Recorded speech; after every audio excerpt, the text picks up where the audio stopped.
Coulter, the weather has turned. It is gnarly out there. It's gnarly on the roads. But in Montana, that doesn't keep us home. We go everywhere we got to go. You and I always traveling for football. I'm going to be headed some other places for Christmas, all this kind of stuff. You know what gives me comfort? I know that I'm always about 11 feet from a Town Pump Superstore. I mean, no matter where I am in the state of Montana, you got gasoline, you got all the refreshments you need. The kids got to have, a packet of gum, some chips, some water to keep them going, keep them satiated and satisfied in the back seat. And you know what other S word? Silent. Shut them up, those kids. You go to Town Pump and you got yourself some peace and calm in the van ride. I should pay them $1 million for what they've done for me. I always hit up that Town Pump right when you get over Homestake Pass, right in Rocker there, because I always run out of the spray fluid for the windshield. And the semis are spraying on you. When it gets cold and icy and snowy like this, you got to have the right fluids in your car, and Town Pump's got that covered as well. And sometimes you need a beer for after the drive. So get yourself a six-pack, drink it when you get home, behave yourself. But it's a great place no matter what you need. Fuel, food, caffeine, water, anything. And who knows, maybe you throw $1 in the machine, you walk away a winner too. I mean, you got all these different ways to recreate, stretch your legs on the highways. No matter where you're at in Montana, there's a Town Pump near you. Town Pump, Montana's best since 1953.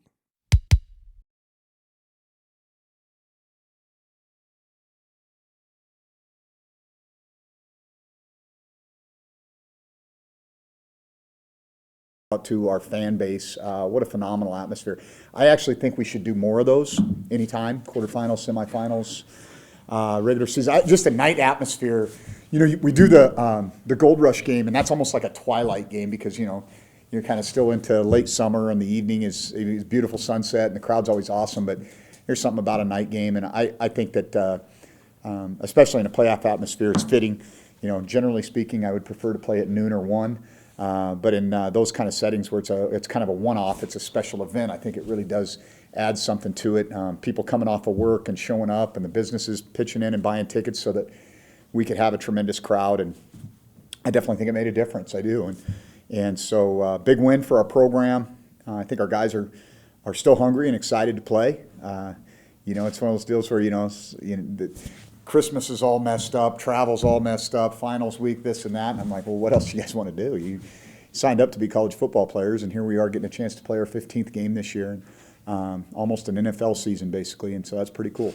And so I'm happy to answer any questions. Well, let me start off with just an opening statement about North Dakota State University, and then we can get on to some other stuff. But, what do you want to say? This is a 14-0 team, one of the only undefeated teams at any level in the United States right now.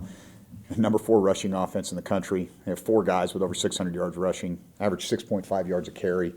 Their offensive line has 3 first-team All-Missouri Valley Conference players. They've got a redshirt freshman quarterback that's completing almost 70% of his passes. He's thrown 25 touchdowns with no interceptions. And so I think he's just stepping right in where Carson Wentz and gosh, I can't remember the guy from last year. He kicked our butt so bad I should probably, Easton Stick. And, This is a machine, and it doesn't matter who's coaching them. It doesn't matter who's playing quarterback. As long as that O-line is what it is, they're going to be pretty good. And so it's kind of plug and play. It seems like. Over from Coach Bowl through this present group with Coach Entz, it's really 35-game win streak. It's hard to wrap your head around that, like how prolific this group is and what a tremendous accomplishment it is. But Trey Lance, I've already talked about 880 rushing yards, 2,300 plus passing yards, 68%. It's like eye-popping numbers. And then they've got the two-headed monster at running back, Ty Brooks, and then the Cofield kid, and then obviously the big dominant offensive line. Defensively, they're suffocating, and that's the word I would use, suffocating. Number 2 in total defense. They're giving up under 13 points a game. Their D-line is very active. Number 91 is one of the better players that we will see all year. I think the Cox kid, number 42, he should have probably just gone to the draft last year so we didn't have to play him again. And so when you combine atmosphere, scheme, and talent, you got a pretty good outfit. And so I'm advocating for us to do these semifinal games at a neutral site and do a doubleheader. I think that would be better for everybody involved, and we'll go from there. And then, you start looking at it right here and you go to look at their special teams. This is maybe the underrated part of this. I think they have 18 of their 50 punts are pinned inside the 10-yard line. So they do a great job of controlling field position. Their punt returner is one of the better punt returners in the country. They're just dangerous in every phase, and they do the little things, like they don't penalize themselves like we had a tendency to do last week. They play great special teams. They're not overly unpredictable. And it's not like you're going to see a bunch of fake punts or fake field goals. They just play the field position game. They lean on their defense and their running game, and they win a lot of games. And so, hey, we'll have our hands full. But we've seen the elephant before. I think that is good for us. That we don't need to go to the Fargo Dome and get a feel for. We know what we're getting ourselves into, and I think that does help us a little bit. And last year, I think we were that satisfied team that was happy to be there, and we weren't still hungry. And hopefully, we've got a little, we've got a little fire in our belly this year, and we're ready to go give these guys a little bit better game. You mentioned last year that kind of like your blueprint as a program. Just in what ways do you think you're have some commonalities philosophy-wise? Well, I think our philosophies are very similar, but where we're at in achieving the type of success that they've had is we're still a ways away. I mean, we got to play football for a long time around here to catch up with those guys. So, I believe in playing stout defense, running the football, being sound in the kicking game. I think they're very much in line. Do you think having that hunger this year might be the difference between this year and last year? Yeah, so it's funny. I was anticipating a bunch of these comparisons between this year and last year. And I will say this. It doesn't matter what happened a year ago. It doesn't. It doesn't matter for them, and it doesn't matter for us. Because you're not the team you were yesterday. And so, let alone a year ago. And, we've got to avoid having any PTSD from our traumatic experience that took place in the Fargo Dome. But I think our guys have played a ton of football since then. I mean, played a ton of football and have played to a higher degree. We're more competitive. I think we're a better team overall. We're more well-rounded. They are the same. They're who they are. So what happened last year, what happened this year, throw it out the window. Doesn't matter. None of those guys, there's some guys that are playing in the game, but it's 385 days. That's the difference. That's a long time. Last week, Illinois State gave them a pretty good game. What did you like about their game plan? Do you see anything that you could maybe take into your game against North Dakota State? Defensively, definitely. I think there were some things that they did that were very effective, obviously, against what NDSU was doing to stop them. Still, the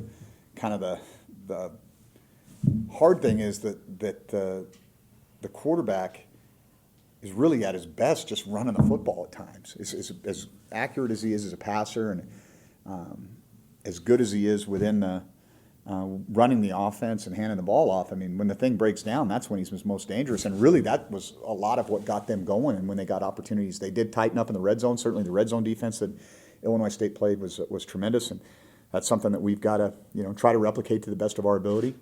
I think it's interesting when you have a team like Illinois State that's in the league, and so those playing teams twice, you get a really good feel for things. And it wasn't a very competitive game when they played Illinois State early in the season, and it was at Illinois State, and so certainly it shows you how teams evolve.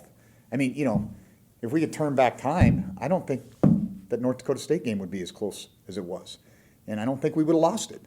But you don't get do-overs. And so we're just happy to be where we're at, in a position to control our own destiny and get an opportunity to play a great program like North Dakota State. How much do you think the offensive and defensive lines have improved this season? I think they've been good all season. But I do think that we're playing our depth has improved. And so when you substitute, maybe that's the thing that shows up, is instead of having a little bit of a drop-off, there's pretty consistent level of high play on both sides. We played, Connor Wood was back for this last game, and we kind of rolled he and Jake Sessions in and out. But early in the year, Jake wouldn't have been a guy that we would have leaned on for a bunch. But, now that he started 4 or 5 games for us, he's a guy that can not just give us quality depth, but it's turned into a very good football player for us. And so I think that maybe is the biggest difference. It's not that they weren't playing at a high level early. It's that, we've developed more depth, and I think those guys have more confidence. You mentioned Matt Ends. Just what does it say about the program that he can seamlessly just kind of step in and take over and go undefeated up until this point? I don't know, because I've never been in that situation, to be honest with you. So I'd like to find out, but that's probably a question for Matt, not me. I mean, I really do not have, obviously they've got a tremendous commitment from their administration and their community there. I mean, they have full cost of attendance at North Dakota State. That's what Division I football FBS programs have. I don't think there's a program in the Big Sky Conference that offers that. I think James Madison would be another one that probably does. And so there's a commitment from the administration. There's a commitment from the community. There's an expectation within that community that they're going to be good. And tradition is something that you can always build on and lean on. And they've won national championships, not just at this level, but previously at the Division II level as well. And so, man, it's a phenomenal program to look at from the outside. But the closest thing I can say is probably what I experienced at Boise, where it was just walk in and everybody's winning, and it's like, this is pretty awesome. But we've kind of done it a different way here, and so again, that's probably a question you'd have to ask Coach Entz, not me. Just the run that they've been on this last decade, do you think it's good for college football? Do you think it's good No. for the FCS? I think we all got to play the same game, So, but it is what it is. These are the rules we're playing by, and so I hope that we can make it more competitive.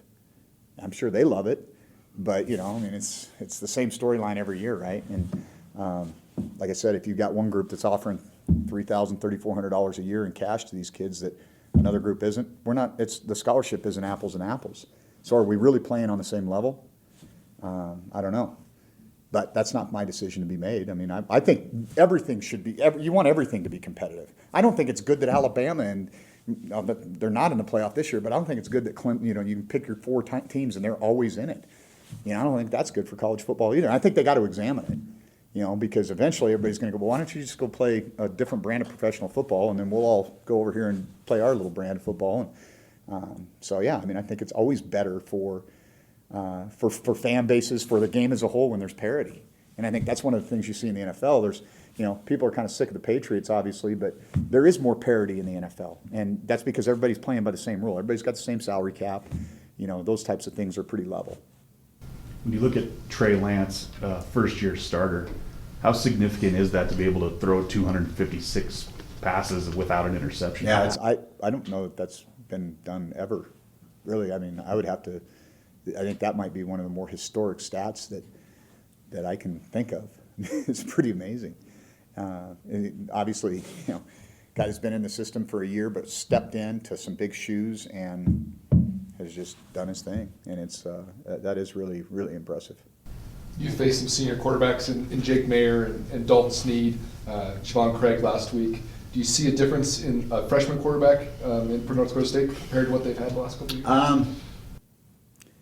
I really don't see a lot of. I mean, the system is the system. I mean, he gets up to the line of scrimmage and he's getting. If he sees pressure coming from one side, he's going to check the run opposite. I'm sure they.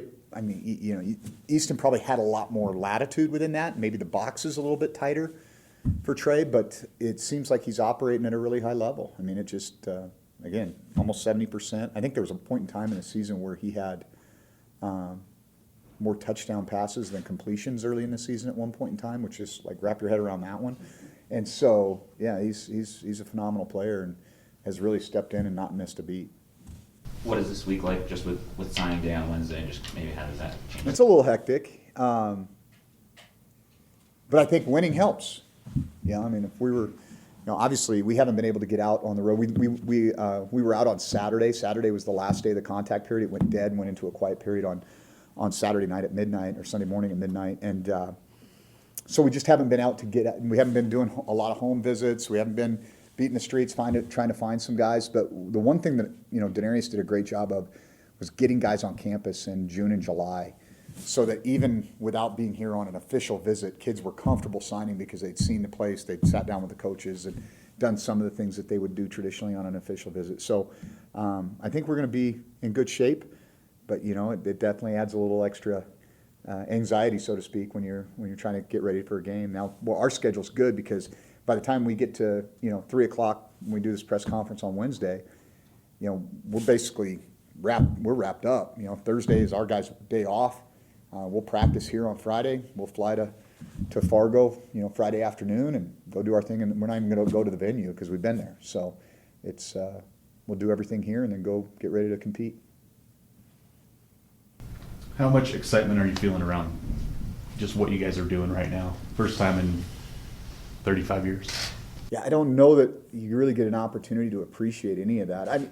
People are saying, "Hey, good game and congratulations," and you always want to be very appreciative of the support that we get and say thank you. But I don't go downtown. I don't eat out. I just kind of live in my own little world, and so I would imagine that it's kind of like a lot of things in this profession, because the next challenge is always right in front of you, whether that's a game or recruiting or spring ball or whatever that might be. I don't know that we really get a chance to enjoy it much. I hope the kids do, but like I told them, don't listen to the hype and don't believe the hype on either side. Just focus on what we got to do in terms of preparation. Coach, regardless of the result this Saturday, with all you guys been able to accomplish this season, where does that level, that bar of success kind of, stay with this program? And I think that obviously there's a new standard, and like I said last year, after my experience in Fargo, was one thing I did learn was that we don't want to go there in the second round, and so understanding that what we do in the regular season and how we go about it gives us a chance to continue to play, and so I think that new standard, obviously, it would have been nice to win the Big Sky, but I think we're one of the best teams in the Big Sky without a doubt. We didn't play the only other team that's alive right now, but I don't think it would have mattered if we had played Sacramento State on Friday in Sacramento. I think we would have won that game. And so, like I said, you want to trade an opportunity to play for a national championship for a Big Sky championship? I'd say, yeah, I would. So let's go get the big one. You spoke to it a little bit, but how important is it to have been to North Dakota State, been to the Fargo Dome, especially for everyone on this team? You brought a lot of guys back that have been there. How important is that? I think it really matters because it is a unique environment. It's loud and it's very compact. So it's different, and I think that having been there does help. You can walk through it when there's nobody in there, and it's not going to matter. But we've been in there when it was loud and rowdy, and I think that helps. Like I said, I don't think it's one of those things where we have to be intimidated by the environment. We've been there. We've seen it.